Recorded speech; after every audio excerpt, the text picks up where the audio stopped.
Thojë kompanive që janë, po themi korporate ose kompani të mëdha që kanë një strukturë tradicionale e tjerë, edhe është pikërisht kjo që the ti, që e kanë vështirë me think outside the box ose me dal prej komfortit tyre në aspektin e marketingut. Për shembull sot pra ajo tradicionalja ka humbur, po prap normalisht kur je një kompani e madhe ti duhet jesh prezent kudo.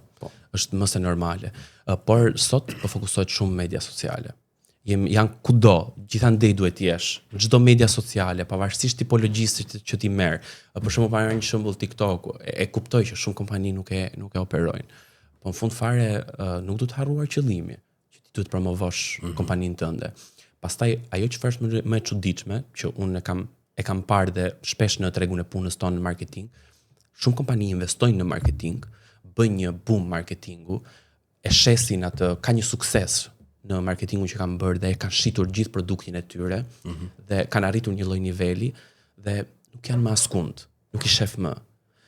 Një kompani nuk duhet luftoj vetëm për shitjet. Një kompani duhet luftoj edhe për prestigj.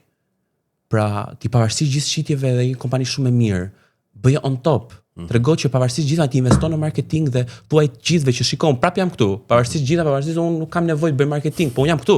Am kupton? Unë do sjell gjëra shumë bukura për gjithë ose produkti im do avancoj akoma më shumë. Pra, kur e mendoj, kam shembull në një kompani që kam në mendje, nuk doja themi patjetër emrin, po për shembull, në periudhën kur kam qenë më i vogël, ka qenë detergjent rrobash, e shifja non-stop. Se kam qenë shumë aty kurioze, të thash, edhe i ndjekja shumë të gjithë reklamat, më pëlqenin shumë që ti shifja, ti analizoja si po e bën, pse po e bën kështu në këtë lloj forme. Edhe bashkë me një lloj vaji. Edhe për shembull, këto ishin on top në atë kohë. Edhe unë nga kurioziteti unë i kam ndjekur gjithmonë këto dy kompani, domethënë. I kam ndjekur vazhdimisht, qoftë në rrjete sociale, qoftë në televizione, kur dje. Ore, pse po dalin më? Ku janë? Njëra humbi fare, është në treg, po është çalët. Tjetra është në treg, prap, është mirë, shumë mirë është në treg, po domethënë nuk janë më, i shikoj shumë rrallë prezent në marketing. Ose për shembull shef kompani shumë të fuqishme që kanë në shitje, qoftë në sektorin e miellit ose makarona atje, nuk janë aq shumë prezent sepse të vjen një kompani tjetër dhe hedh 3 fishin asaj që ke hedhur ti në marketing, ka një produkt shumë të mirë dhe ti rrëzohesh. Është fakt kjo gjë. Kështu që prandaj çdo kompani duhet vazhdimisht të jetë në marketing, vazhdimisht. Dhe ne gjithë marketingun duhet të vlerësohemi shumë më shumë se sa të vlerësohemi sot, sepse bëjmë një punë shumë të mirë, mendoj. Patjetër. Është edhe një libër që thotë always be paranoid. Edhe besoj që ti je duke thonë po dosh me fol për ty, por ajo që kuptojnë për të jetë është që sa do i mall që ti jesh për momentin treg, duhet ta kesh një përqindje të vogël paranojet. Sepse kur je i mall, je edhe target. Patjetër. Je gjithmonë target. Je gjithmonë. E kisha edhe një shembull tjetër në kokë të një nga kompanive të tjera.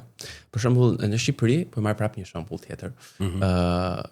Hodhi shumë para në marketing për të bërë një X kompani, për të bërë një fushat reklam shumë të mirë dhe për ngritur aplikacionin e tyre.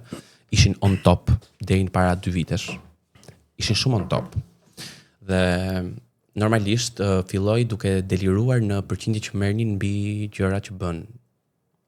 Dhe pastaj erdhi një kompani tjetër e huaj, edhe katërfishoi marketingun, ofroi shumë më mirë dhe sot përqindjet e shitjeve të kompanisë së parë shqiptare ran shumë.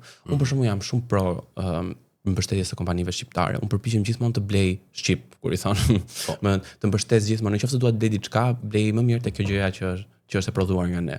Qoftë edhe te rrobat, përpiqem gjithmonë që gjej diçka që është e prodhuar nga ne, është e bërë nga ne. Sepse dua të suportoj këtë biznesin shqiptar. E shikoj gjithmonë këtë gjë, nuk e di, ndoshta është menduri, po unë e bëj. Ta kuptoj krejt. Unë për shembull për pjesën e biznesit lokal, unë ofertën e paguaj gjithmonë Shkodër. Telefonit, suporton atë ofertës, e vërtet. Desha të pyes diçka. Më the që për punë buxhetit për shemb, vjen një kompani më e madhe, fut një buxhet më të madh atje. Po nëse një biznes i vogël nuk ka një buxhet më për marketing. A mundet me gjetë ide kreative për shembull të përdor rrjete sociale? A mundet me ecë para? Po, mundet. Ke shembuj aktualisht paktën me rrjete sociale, ke shembuj të bizneseve të vogla që kanë përparuar shumë vetëm nga rrjete sociale.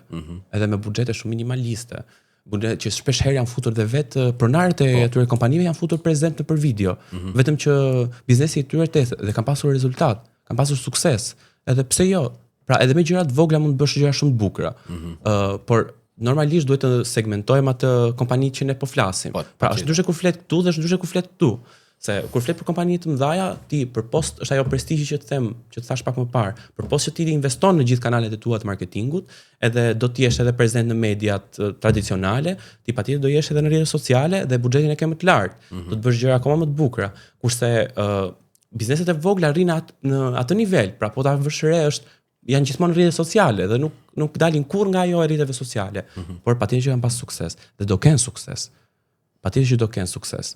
Edhe pse jo, të marrin njerëz që kanë një kreativitet shumë të lartë dhe të bëjnë gjëra sa më të bukura.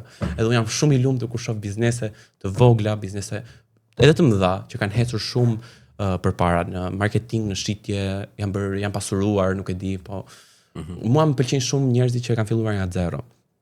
Edhe unë për shembull jam shumë i lumtur kur gjej historinë e Pythonit, që ka filluar nga zero, nga përpunimi i inerteve, për shembull, presidenti i kompanisë, njëri që ka kërkuar gjithmonë nga vetja, ka filluar nga zero, nga përpunimi i betonit, bëte pak beton, mbaroi ato kërkesat që kishte kështu avash aty në Fushkruj, në Tiranë, këtë anë, dhe pastaj mori një hap më shumë, bëri 2 hapa tjera më shumë, 3 hapa më shumë dhe sot është tu ku është.